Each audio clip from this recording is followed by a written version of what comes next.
correct?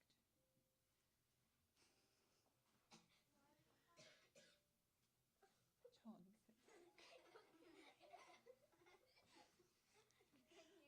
Okay, everyone. Before we go and have our wonderful cookies and hot chocolate, we're going to do a little bit of reading from our Wild Robot book. We last left off on chapter 54, so we're going to begin reading chapter 54, The Winter. Oh, I wonder what's going to happen. Don't worry. I'm going to read and we'll find out as we go. Okay? Are we on YouTube? Yes, you will be.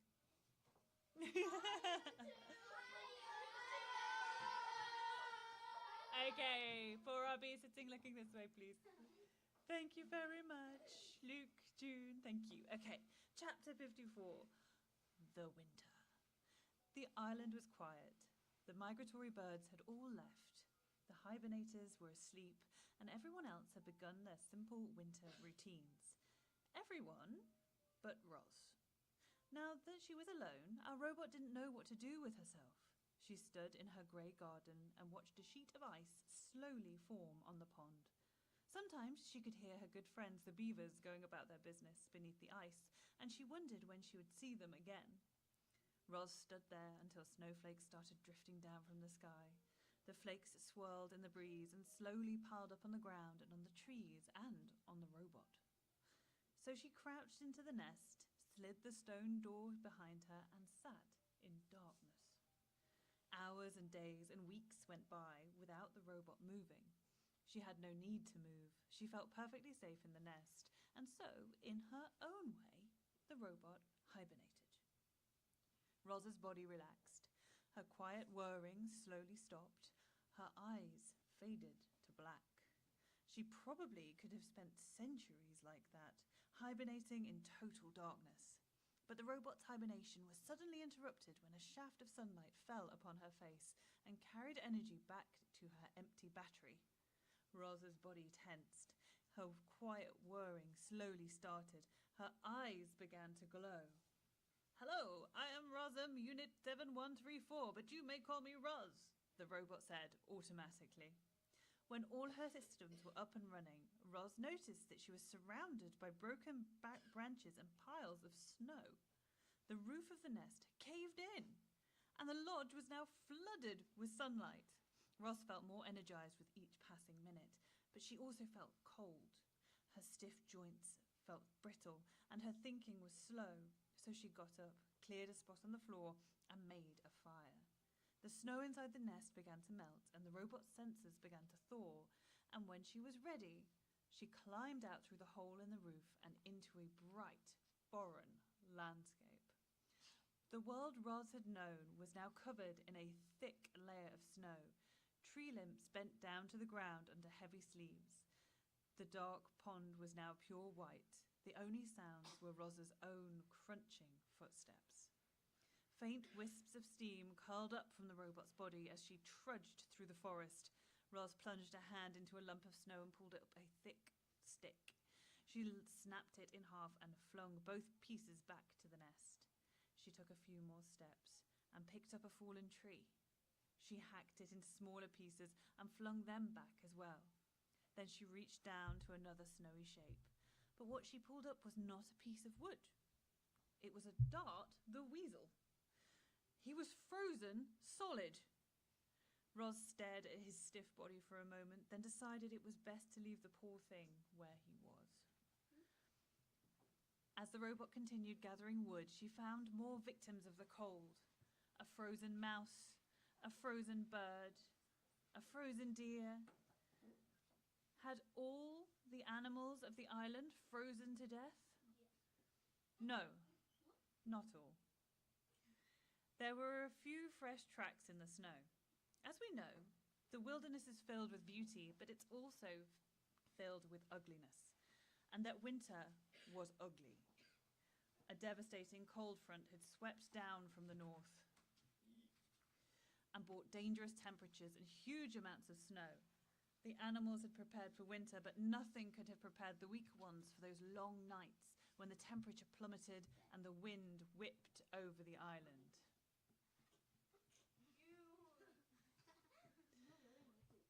Roz returned to the nest. where the fire had melted the interior snow to a muddy soup. She took a minute to warm up her body by the flames, and then she began the repairs. She patched up the hole in the dome with a lattice of branches before adding a layer of mud and leaves, and soon the repairs were complete. But another snowfall might cave in the nest all over again. So Roz decided to keep a fire going day and night to prevent snow from building up on the roof. The robot brought in load after load of firewood, and each time she went outside, she was reminded of the frozen weasel and mouse and bird and deer. How many other frozen animals were hidden beneath the snow? Before going in for the night, she called out to whoever was listening. "Animals of the island, you do not have to freeze. Join me in my lodge where it is safe and warm." Chapter 55. The Lodges. Firelight spilled out from the nest and into the cold, blustery night. Roz sat inside and listened to the wind and to the soft pops and crackles of burning wood, and then the robot's keen hearing picked up another sound. Tiny footsteps crunching through the snow. "Roz, I'm freezing. Can I join you by the fire, please?" said a weak voice. Into the light crawled Chit-Chat. The squirrel was shivering, and clumps of ice stuck to her fur. When she finally felt the heat of the fire, she collapsed. Roz picked her up off the floor, gently placed her on a warm stone, and let her sleep. An hour later, there were more footsteps, and a family of hares shuffled into the nest. They huddled together in a corner without saying a word. Pinktail, the possum, was the next to arrive. "Good evening," she mumbled, trying to act cheerful. "It's certainly been chilly." Swooper the owl hobbled in, followed by some chickadees and a magpie. Fink knew a good thing when he saw it, and the fox lay down right by the fire. Then came Dig Down, the groundhog. The fuzzy bandits carried in an old turtle named Crag, who was in the worst shape of all. Creatures who should have been hibernating deep underground had been roused by that vicious weather. Only the healthiest animals with the warmest houses were safe. More and more weary animals appeared, and slowly the lodge filled up.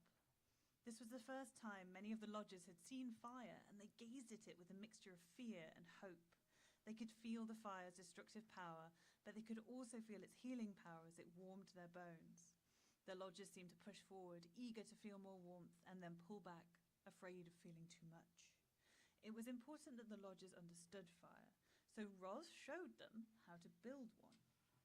She showed the smaller animals how to arrange the kindling, and she showed the bigger animals how to arrange the logs.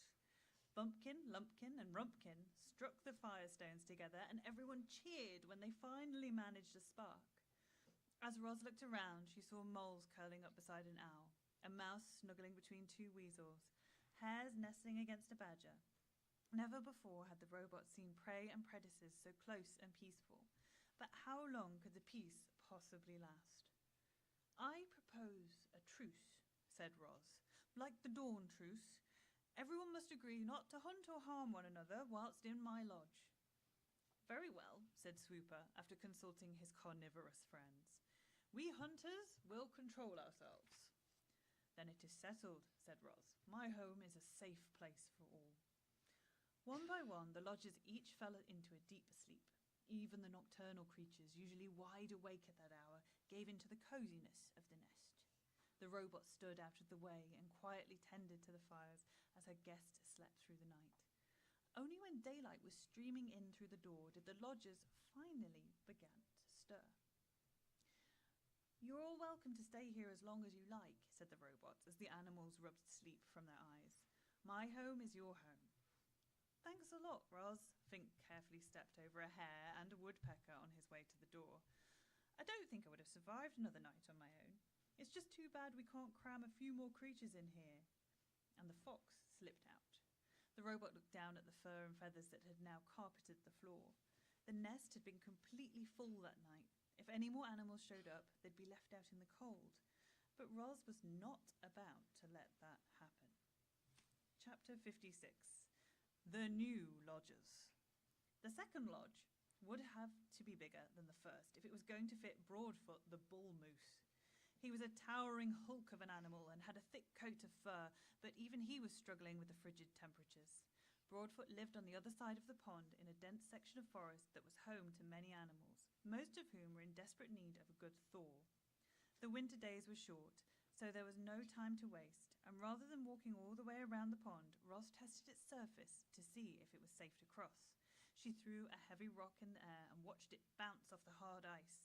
Then she carefully walked over the ice and into the forest on the other side, where she found Broadfoot waiting for her. The moose quietly led the robot to the clearing in the trees, where the new lodge would go. Then Ros made a fire and watched as cold creatures began crawling out of the shadows. "Do not worry," the robot said to the growing crowd, steam puffing from their noses.